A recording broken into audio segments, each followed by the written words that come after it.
Veuillot, le fameux Louis Veuillot, avait eu un jour dans son univers une phrase bien intéressante que je ne crois pas vous avoir encore citée. Il avait carrément dit, il y a deux France dont une n'est pas la vraie. Celle qui est à la ressemblance de M. Gambetta, disait-il. Qu'est-ce que ça voulait dire, ça? La fausse France, c'est la France résistante. La vraie France, selon M. Louis Veuillot, c'était la France qui ne voulait pas résister, c'est-à-dire la France des possédants. Et bien maintenant, nous allons voir la France, la vraie France, au travail, à Versailles. Je l'ai lu l'autre jour que le Thiers avait absolument décidé que l'offensive aurait lieu le 2 au matin. Il avait appelé le général Dubarail dans la nuit du 1er au 2 dans son cabinet de la préfecture de Versailles où il travaillait et il lui avait dit « c'est pour demain ». Évidemment, la question était de savoir si l'armée allait se lancer. C'était impressionnant, enfin c'était inquiétant, parce qu'on avait vu comment il s'était comporté dans Paris avec le 88e et d'autres régiments qui avaient mis la crosse en l'air, et maintenant on allait lancer les soldats français contre les Français. Alors qu'est-ce qu'ils allaient faire? Mais enfin, il semblait que ça allait assez bien, et Sorel, l'affreux petit Sorel, dans une lettre à un camarade qui s'appelait Hénard, lui disait « Nous avons de l'artillerie, mais est-il sûr que nous aurons des artilleurs ?» C'est-à-dire pour faire tirer, quoi. Puis après, il avait ajouté « Il semble bien, il avait ajouté ça le 30, il semble bien que maintenant l'armée prend une mine farouche. » Favre, le 1er avril, va raconter ceci à propos du 1er avril. « Séparée des contacts nuisibles, assujettie au travail, reconnaissante des bons traitements dont elle est l'objet, la troupe donnait le droit d'espérer qu'elle saurait obéir et se sacrifier. » Pas mal le mot de la fin, hein, se sacrifier, parce que qui c'est la troupe? Avant tout, c'est des paysans. Des pauvres petits types qu'on a pris sur leur terre, vous savez, on leur a mis un pantalon rouge, car ils avaient un pantalon rouge déjà, et on leur a mis un chasse-peau dans les mains. Et ces types, on les charge d'aller se faire tuer et de tuer les autres au profit des privilégiés de Versailles. Ben, la question est de savoir s'ils allaient marcher, se sacrifier. Le même jour, 1er avril, Thiers va dire, à la tribune, « achève de s'organiser une des plus belles armées que la France ait jamais possédées. Les bons citoyens peuvent se rassurer, la lutte sera douloureuse, mais courte. » Oui, mais enfin, on était fort inquiets pour ce qui allait se passer, d'autant plus que le 30 mars, on avait fait ce qu'on appelle une reconnaissance offensive. Le général Gallifet, à la tête de quelques soldats, s'était avancé dans la direction de Courbevoie et il s'était passé des choses inquiétantes. À savoir que quelques-uns de ces soldats avaient fraternisé avec les gardes nationaux, que Gallifet lui-même avait été entouré de gardes nationaux, mais comme le comité central et la commune avaient décidé de ne pas faire la guerre, on avait relâché Gallifet, lui avait dit « écoutez, rentrez, on n'est pas des adversaires. Hein » Il y avait 2 ou 3 types au comité central qui auraient bien voulu se battre d'avant, enfin tout de suite attaquer. C'est Eudes, c'est Duval, c'est Bergeret, c'est Brunel, et ils faisaient pression sur la commune qui refusait, elle, d'attaquer. Ils faisaient pression en disant « mais nous devons nous assurer l'avantage de l'offensive », et ils avaient décidé clandestinement de passer outre à la volonté de la commune et d'attaquer eux avant le 5 avril. Avant le 5 avril. Non, le 2 avril, l'opération est lancée par Thiers. Ben, je vais vous apporter un certain nombre de citations qui sont bien curieuses et qui vous montrent l'extrême inquiétude qu'avait le notable sur le comportement de l'armée. Déjà, vous vous rappelez, y aura-t-il des artilleurs? Et puis Thiers, dans ses notes et souvenirs, va dire « la troupe était parfaite ce jour-là, dès lors on ne douta plus d'elle », ça veut dire qu'on avait beaucoup douté la veille. Favre, la partie était liée, on était sûr désormais qu'il n'y aurait plus de défaillance. Revue des Deux Mondes, le numéro suivant, maintenant que l'armée, par son attitude résolue, a pris parti pour l'Assemblée, les doutes sur le dénouement ont cessé. Le 3, à la tribune, le ministre de l'Intérieur, qui s'appelle Picard, va saluer avec ivresse cette magnifique armée de guerre civile, hein, qui, dit-il, défend aujourd'hui, avec autant d'intrépidité que de patriotisme, qu'est-ce que ce mot vient faire là? Autant d'intrépidité que de patriotisme, la cause de la France. Non, la cause de la France possédante. Et Sorel, le 5 avril, la ligne tiendrait-elle? Il importait absolument que le premier engagement fût un succès, et que le soldat traitât le Parisien en ennemi. Dieu merci, c'est ce qui est arrivé. Mais le plus beau, c'est ce que nous raconte le vicomte de Meaux. Vous avez plusieurs fois parlé de ce bonhomme. Le vicomte de Meaux, c'est le gendre du grand orateur catholique Montalembert, et il a laissé des souvenirs politiques qui ont paru au début de ce siècle, au début du XXe siècle, et dans lesquels il y a un épisode qu'il faut absolument que je vous rapporte, tellement il est significatif. Il dit carrément, enfin, nous attendions l'issue de cette bataille engagée le 2, non sans inquiétude sur les dispositions des soldats. Et nous, un très grand nombre de députés, plus de 200 députés, nous étions massés sur l'avenue de Paris, guettant les nouvelles. Qu'est-ce qui allait se passer? Alors il raconte que comme ils étaient là, très anxieux, en disant « est-ce qu'ils ont marché, les soldats ?» Une calèche est passée. Dans cette calèche, il y avait le ministre du Commerce, qui sera bientôt ministre de l'Intérieur. Il s'appelait M. Lambrecht. Ce M. Lambrecht, Thiers l'appelait le sage des sages. C'est vous montrer l'estime qu'il lui portait. M. Lambrèche revenait du théâtre des opérations. Et en passant à toute vitesse dans sa calèche, sans doute pour aller rendre compte, pour aller trouver Thiers lui-même, voyant tous ces députés, il leur a lancé un mot qui était un véritable mot de libération, un mot de bénédiction. La meute a mordu. Je trouve que ce mot est inouï, et que monsieur le vicomte de Meaux ait osé le répéter, c'est la preuve de son inconscience. La meute, c'est un beau mot ça, hein, c'est un terme de vénerie, enfin c'est un mot de seigneur, c'est un mot de châtelain. Par conséquent, les petits soldats français, pour ces notables, qu'est-ce que c'est? C'est leur meute, c'est leurs chiens. Ben, ils les avaient lancés, les chiens, et effectivement, les chiens du reste dûment encadrés, il y avait des gendarmes devant et derrière, les chiens avaient mordu. Il faut savoir aussi que tous les prisonniers qu'on va faire, on va les trier, les prisonniers parisiens, on va les trier. Et comme il y a là un certain nombre de soldats, des anciens régiments de Paris, vous savez, 88e et les autres, qui étaient passés du côté de la Commune, on va exécuter sur place les soldats qu'on appelle des déserteurs.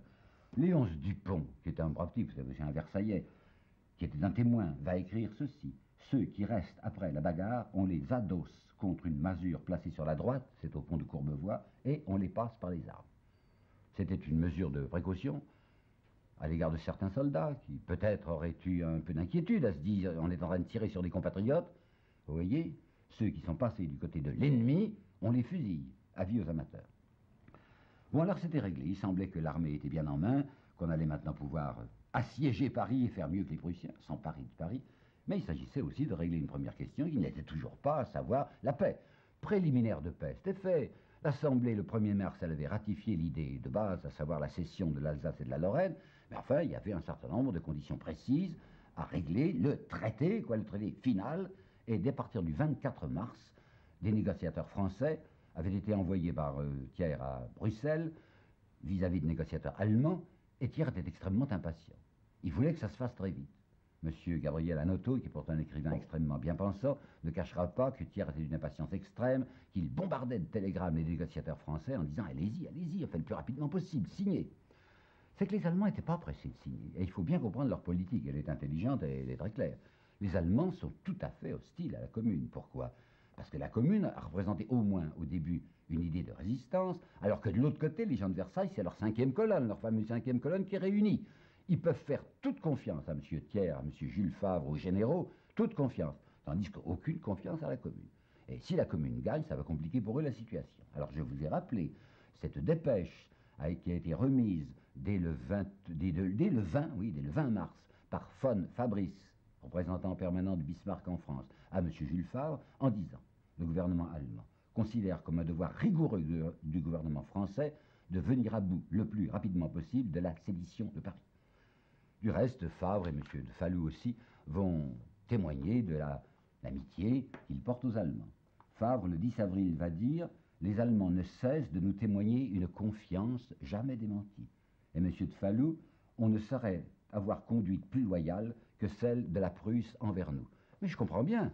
Le même Favre, dans son fameux discours du 21, l'épouvantable discours du 21 mars, dont je vous ai dit que c'était comme de la lave brûlante jetée sur les populations parisiennes, ce même Favre, se rendant à peine compte de ce qu'il dit, déclare « Le gouvernement de Versailles est là pour donner caution à l'Allemagne de notre solvabilité, puisqu'il y a non seulement l'amputation territoriale, mais une indemnité de 5 milliards que demandent les Allemands.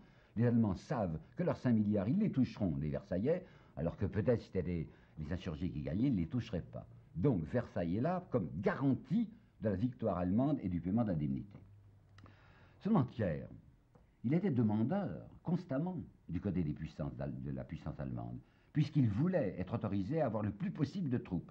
Je vous ai déjà dit 2 fois les chiffres, je vous les rappelle parce que c'est très éclairant. La convention d'armistice avait dit « Vous ne garderez dans Paris ou autour de Paris que 12 000 hommes ». Le 19 février, ces 12 000 hommes étaient transformés déjà en 40 000 hommes.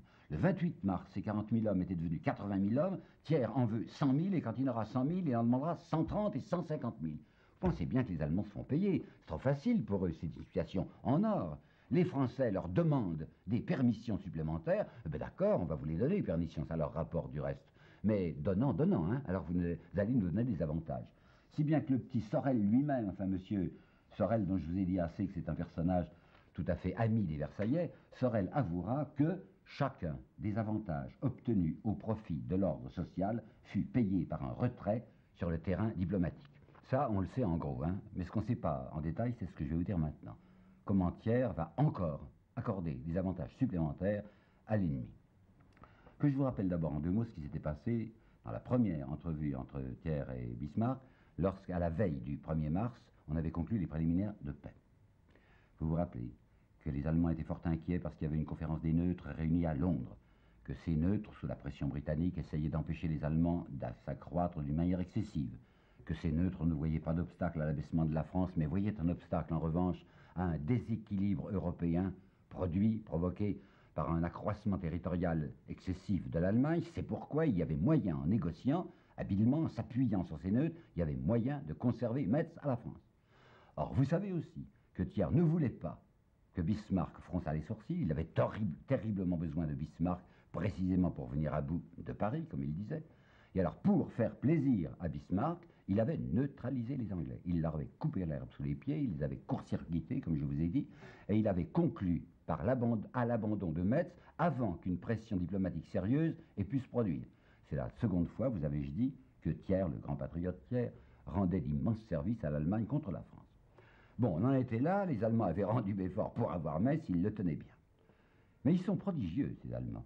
Leur coup de mâchoire est remarquable. Et Bismarck va procéder avec un cynisme incroyable. Comme il sait que M. Thiers est demandeur, et je vous l'ai assez dit, Thiers demande tout le temps des soldats complémentaires, alors il va lui dire ceci: écoutez, on vous a rendu Belfort, mais il faudrait nous donner une compensation. Ça, c'est gentil de demander une compensation pour Belfort, puisque Belfort restitué lui valait Metz, ce qui était bien autre chose.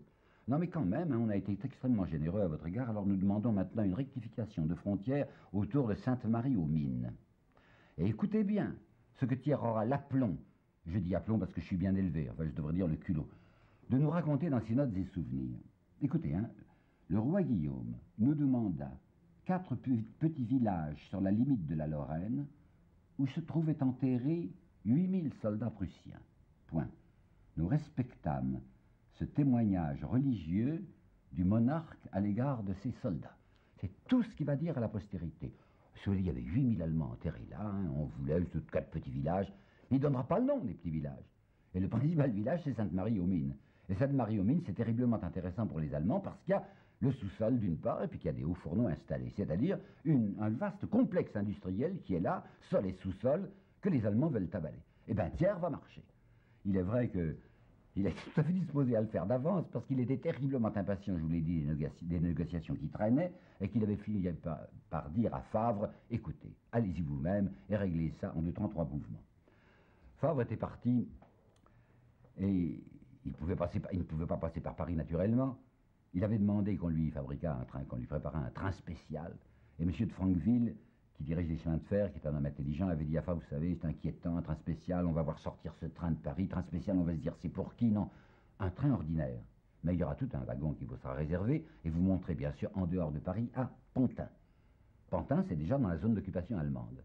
Mais il va se produire un incident que je trouve assez jovial, c'est que quand Favre, plus ou moins déguisé, enfin ne se montrant pas, cachant sa barbe, va essayer de monter dans le train à Pantin, il a été reconnu par un certain nombre de Parisiens ou de banlieusards qui commencent à le houspiller. Et il faudra appeler la garde prussienne, la garde allemande de Pantin, pour que M. Favre puisse monter sans horion dans le compartiment qui va l'emmener jusqu'à Francfort, où il va ajouter encore à la cession territoriale française.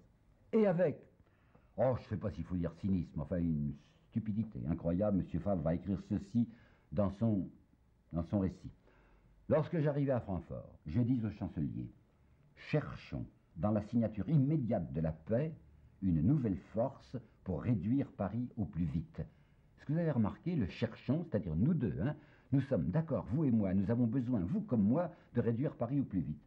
Et il ajoute, avec candeur: le prince de Bismarck goûta cet avis et me félicita cordialement d'avoir ainsi prévenu toute complication. Vous pensez s'il peut goûter cet avis, Bismarck, il n'a qu'à se frotter les mains, il dit: mais c'est magnifique, le type arrive dans les plus excellentes dispositions, il accordera tout ce que je vais lui demander. Favre s'est fait accompagner du nouveau ministre des Finances qui s'appelle Pouillet-Cartier, qui était un prodigieux industriel de Rouen, un protectionniste naturellement, très bien avec Monseigneur de Bonnechose, l'archevêque de Rouen. Seulement il a oublié que Pouillet-Cartier a des actions dans Sainte-Marie-aux-Mines, et en particulier dans les forges de Villerupt qui sont à côté. Alors Pouillet-Cartier va froncer les sourcils et va dire: écoutez, donnez Sainte-Marie-aux-Mines si vous voulez, mais Villerupt, ça non, c'est mon affaire, enfin, je gagne de l'argent avec ça, je ne veux pas. Et Bismarck, qui est assez beau joueur et qui aime le cynisme, regardera en souriant Pouillet-Cartier et dira: bon, on vous le laisse, votre Villerupt. C'était pas ça qui comptait, ce qui comptait c'était Sainte-Marie-aux-Mines. Quant aux 8000 soldats prussiens, je ne sais pas s'il y en avait 8000 qui étaient là, ils s'en moquaient pas mal, ce qui l'intéressait c'est une autre façon de concevoir le sous-sol. Alors Favre a lâché, mais il s'inquiète. Favre va dire, toujours avec cette façon de parler incroyable qui est la sienne, nous avions à craindre, pour la ratification définitive devant l'Assemblée, nous avions à craindre l'explosion de sentiments patriotiques peu éclairés. Ben, je pense bien. Les gens tout de même, même les conservateurs, même ces possédants qui avaient lâché bien volontiers Strasbourg et Metz, pouvaient trouver qu'on allait un peu fort, en rajoutant encore à la proie allemande, à la proie que saisissaient les Allemands. Alors qu'est-ce qu'il va faire, Thiers? Il va faire Favre. Je ne sais pas si c'est lui qui a trouvé l'idée ou bien si c'est Bismarck qui lui a suggéré. Lui, dans son récit, il nous fait croire que c'est Bismarck, c'est bien possible. Bismarck le voit inquiet, Favre est en train probablement de se tirer le nez en disant, écoutez, on vous a donné ça en plus, mais est-ce que l'Assemblée va marcher? Alors il paraît que Bismarck lui aurait suggéré un alibi. Bismarck lui aurait dit, écoutez, si vous avez des difficultés à l'égard de votre Assemblée, vous n'avez qu'à dire que je vous ai mis le couteau sous la gorge et nous allons inventer la fiction d'un ultimatum. Comme ça, vous pourrez arriver dans la Chambre en disant, oui, c'est peut-être ennuyeux ce que je vous dis, mais les Allemands m'ont dit qu'ils allaient nous attaquer, recommencer la guerre, si on ne cédait pas. Je vous prie, disait Bismarck très poliment, je vous prie de recevoir cet ultimatum. Ça veut dire entre nous, n'est-ce pas, il n'en est pas question, enfin, on est amis, on est copains, on se connaît, mais pour venir à bout de l'opposition républicaine et patriotique, ça vous sera utile. Favre n'ose pas prendre ça tout à fait sous son bonnet, télégraphie à Thiers, et Thiers nous répondit, écrit Favre, écoutez ça, Thiers nous répondit avec une affectueuse approbation. Tout à fait d'accord, on va prendre ce jeu-là. Néanmoins, la ratification n'ira pas tellement vite. Hein. Et il va surgir quelqu'un qui va ennuyer beaucoup Thiers. C'est un petit monsieur dont je ne vous ai encore jamais parlé, qui n'est pas important, mais qui est important à ce moment-là, qui s'appelle monsieur de Chaudardy. Chaudardy, c'est un diplomate professionnel, comme Sorel, qui démissionnera plus tard. Chaudardy est un diplomate, mais il est devenu député, et il avait assisté de très près aux fameuses négociations de Londres. Il savait ce qui s'était passé à Londres. Alors, poussé soit par une hostilité personnelle à l'égard de Thiers, je ne sais pas, soit simplement par une indignation française, il va monter à la tribune et il va dire non, je ne marche pas dans un traité pareil parce que je sais, moi, je sais professionnellement qu'il y avait moyen de conserver Metz, qu'il y avait moyen de ne pas donner ce que nous venons de donner aux Allemands, parce que nous n'avions qu'à nous appuyer sur les Anglais avec leur réunion des neutres, leur conférence des neutres, et il y avait un jeu diplomatique où nous étions sûrement gagnants. Comme personne n'avait osé dire ça publiquement, beaucoup le savaient naturellement, c'est un scandale, c'est un frisson à l'Assemblée, et Thiers est bien inquiet. Alors qu'est-ce qu'il va faire, Thiers? Ben, il va jouer de cynisme, jouer de violence. Voici ce que va nous raconter M. Favre. Thiers répondit avec une rare vigueur, sommant M. de Chaudardy de fournir ses preuves et lui donnant le plus cinglant des démentis. Il les avait, les papiers, je pense, M. de Chaudardy. J'en ai un en particulier qui est là. C'était un aveu de Favre. Le duc de Broglie, c'était l'ambassadeur de France en Angleterre, à Londres.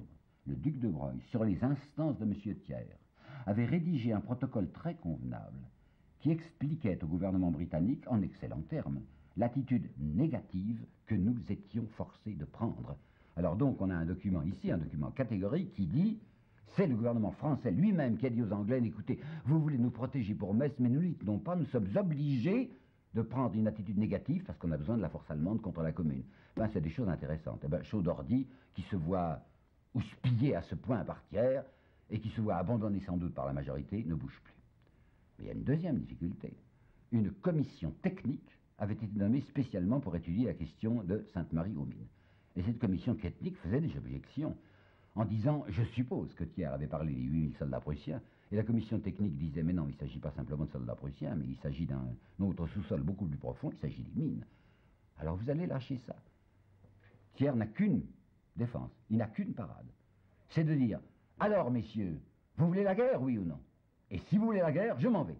Or, comme les royalistes ont absolument besoin de lui encore en ce moment, parce qu'ils veulent lui laisser la responsabilité de la paix, et puisqu'il est lui décidé à tout faire pour la paix, allons-y, on ne va pas l'embêter, on fermera la bouche à la commission technique. Ajoutons que Thiers va être soutenu par des gens convenables, il y a M. Favre, il y a M. Demeaux encore, qui est le rapporteur du traité de paix, M. Demeaux, qui vont prononcer de grands discours. Je les ai lus, c'est mon devoir, ces grands discours. De quoi s'agit-il? Il s'agit de savoir si la France ratifie le traité de Francfort, abandonnant d'une manière définitive l'Alsace et la Lorraine, et ajoutant même Sainte-Marie-aux-Mines. Eh bien, si vous lisez ces deux discours, vous vous apercevrez qu'il y est à peine question de politique étrangère et des intérêts nationaux de la France, mais il y est tout le temps question d'affaires intérieures et tout le temps question de la commune. D'ailleurs, M. de Meaux, le 4 avril, avait eu une phrase incroyable. Il avait blâmé la commune qui a, dit-il, découronné notre défaite. Ah, je ne comprends pas bien. On peut découronner une victoire c'est une couronne, mais non, il avouait parfaitement que la défaite, c'était leur couronne, la couronne des gens de bien qui étaient enfin parvenus à cette défaite, c'est-à-dire à la défaite de la République. 433 voix pour, 98 voix contre. C'est entendu, hein, le traité favorise les Allemands, mais ils sont tellement gentils et tellement précieux, les Allemands. Dubarail, le général français Dubarail, racontera que quand il a pu s'échapper de Paris là, le 19 mars et qu'il est arrivé à Charenton, qui est en zone d'occupation allemande, il a osé écrire dans ses souvenirs « Alors j'ai respiré lorsque j'ai vu les casques à pointe ». Et M. Francisque Sarcey, dans son drapeau tricolore, oui, c'est un petit périodique qu'il appelle comme ça, le drapeau tricolore, il va écrire « Il y a 8 jours, le bruit du départ des Allemands avait couru dans un petit village des environs. Ce fut une désolation générale. Plus de Prussiens, plus de police, plus d'ordre, plus de sécurité. Il a fallu voir les soins et les peines que se sont donnés pour les retenir le maire et le conseil municipal. Eh ben, je comprends que Flaubert ait écrit dans une lettre du 29 avril 1871, Flaubert voyait les choses de près à Rouen. Heureusement que les Allemands sont là. C'est le cri universel des bourgeois, dit-il. Quel avilissement, ajoute-t-il. Ben, on gouverne à Versailles, on gouverne à la satisfaction des gens de bien. C'est la belle vie, vous imaginez pas, à Versailles. L'hôtel des Réservoirs, il est plein de tout l'armorial de l'aristocratie et de la banque. Les propriétaires de Versailles louent à prix d'or des galetas, des greniers, enfin pour les gens qui sont là. Les commerçants n'ont jamais fait de meilleures affaires. Monsieur Véron, qui est le directeur du Monde Illustré, le 4 avril, dit « Oh, j'ai jamais vu des gens aussi hilars que les Versaillais. Ça va au mieux. » Puis le gouvernement prend les mesures qu'il faut. Il est arrivé à faire un blocus postal complet de Paris. C'est-à-dire qu'aucune nouvelle ne sort de Paris, aucun journal de Paris n'arrive en province. Alors ça lui donne toute latitude pour inonder la province de ses mensonges personnels. C'est ainsi que les élections de Paris, qui sont des élections d'une part libres, d'autre part régulières, et où il y a 229 000 votants, regardez comment ils sont présentés à la province par M. Thiers. C'est un simulacre dérisoire. Ces élections n'ont amené au scrutin qu'une part infime de la population. Ben, les gens ne pourront pas vérifier, ils n'ont pas les chiffres de Paris. Qu'est-ce que l'administration communale, selon le gouvernement de Versailles? Thiers, discours du 9 avril. À Paris, c'est la fureur de détruire pour détruire. Journal officiel de Versailles du 10 avril, exercice systématique du brigandage sous toutes ses formes. Les loyers, là, on avait fait croire qu'on allait s'occuper des loyers aussi. Ben, vous savez comment ils vont s'en occuper? On va décider à Versailles que puisque la commune a permis à un certain nombre de pauvres gens de ne pas payer leur loyer pendant 3 termes, c'est la collectivité nationale, c'est les impôts, enfin c'est nous tous, c'est les contribuables qui vont indemniser les propriétaires. Il ne faut pas que les propriétaires perdent un sou. Vous imaginez aussi la flétrissure qui vont se déchaîner contre les mesures de la commune, par exemple concernant la destruction de la colonne Vendôme, concernant le travail de nuit des ouvriers boulangers. Ça s'appelle ça s'immiscer, pour entraver, l'État s'immisçant pour tout entraver dans les relations entre employeurs et employés. Lorsqu'il s'était agi des ateliers abandonnés qui étaient confiés aux associations ouvrières, jamais Versailles ne parlera d'indemnisation qui est promise, effectivement promise aux propriétaires, mais elle dira, Versailles dira, c'est le capital exproprié, c'est la spoliation érigée en système social. Quant à la préférence donnée dans le décret que je vous avais rappelé, le décret de Frankel, préférence donnée aux associations ouvrières pour les fournitures, je trouve que c'est tellement savoureux qu'il ne faut pas laisser passer ça.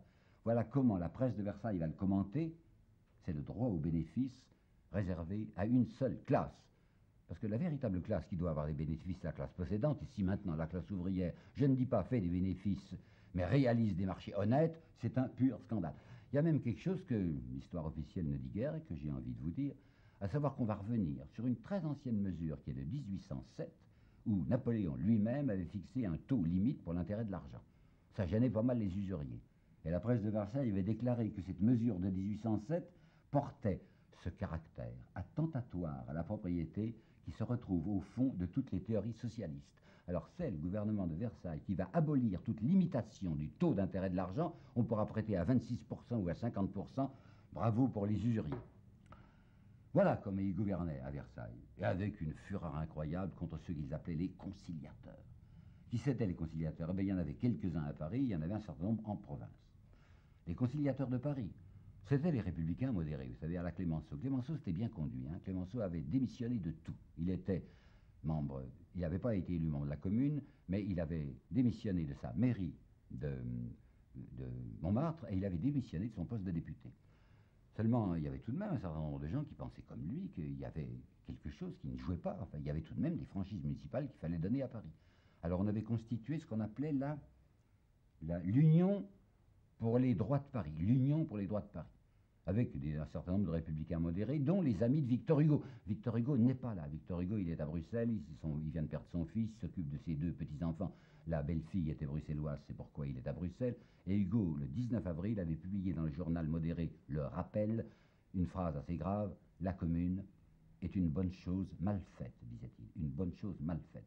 Il n'était pas contre, mais il n'était pas pour. Alors ses amis avaient essayé d'organiser un effort républicain. On savait que Thiers était républicain conservateur, on voulait essayer d'aller le trouver, mais Thiers était étroitement surveillé par sa majorité, et parce qu'il avait reçu assez gentiment les délégués de ces républicains, et qu'il leur avait dit: vous savez, la répression ne sera pas terrible, on frappera les chefs, mais on ne fera pas les autres, ça avait été une levée de bouclier contre lui. Les francs-maçons avaient prétendu le 29 avril faire une très grande manifestation, et leur chef, qui s'appelait Thierry Foch, avait même déclaré: nous allons nous porter sur les lignes, nous allons dresser nos emblèmes sur les lignes, et si les Versaillais tirent sur nos emblèmes, nous prendrons la tête des bataillons fédérés et nous lutterons jusqu'à la mort. Non, pas du tout, vous savez, c'est une pure formule. Ils avaient bien amené leurs emblèmes, ils avaient obtenu 24 heures, tout de même 24 heures d'armistice pour que Neuilly puisse être évacué. Mais il ne faut pas oublier qu'il y avait des francs-maçons en face, et qu'en particulier le général de division Montandon, celui que nous allons voir entrer dans Montmartre, c'est un franc-maçon. Si bien que la lutte avait continué et que les francs-maçons étaient rentrés sous terre, n'avaient pas fait de bruit. Quant à la province, il y avait eu des élections municipales à la fin d'avril et au début de mai en province, et Thiers s'était frotté discrètement les mains en voyant que les républicains avaient assez bien réussi en province. Et ils avaient constitué une ligue des villes républicaines. Si vous savez l'accueil que la majorité faisait à ces villes républicaines, c'est à trembler. En disant: mais de quoi se mêlent-ils? Dans quel pétrin, disait Madame Georges Sand, dans quel pétrin ces gens-là veulent-ils nous faire entrer? Sarcey écrivait: ils arrivent devant nous avec leurs redingotes noires de conseillers municipaux, mais on voit passer leur drapeau rouge au pas de la redingote, qu'ils soient de Marseille ou qu'ils soient de Paris. Tout ça, c'est des communeux, ce ne sont que des communistes. Rien à faire. Par conséquent, ces gauchistes qui font de modestes efforts n'obtiendront rien. Oh, il faut savoir, vous savez que ces gauchistes ne sont pas dangereux. Il y a un texte qu'on connaît très peu, mais que j'ai découvert tout de même, c'est de Rimbaud. Rimbaud a fait une petite nouvelle, pas bien forte, qui s'appelle Le Baron Pet-Chèvre. Il a écrit ça à l'automne 71. Et il dit là-dedans, faisant parler un homme de droite, un conservateur: la gauche? Qu'est-ce que c'est ça, la gauche? On se fait de fausses idées sur la gauche. Ils sont beaucoup plus accommodants qu'on ne pense. Et effectivement, vous savez, il se passait des choses lugubres à Versailles, de la part des députés républicains qui étaient là, au point que Louis Blanc, l'ancien socialiste Louis Blanc, sans doute pour se réhabiliter, avait fait des déclarations scandaleuses, oui, scandaleuses, à une députation qu'il avait reçue, une députation républicaine de Toulouse.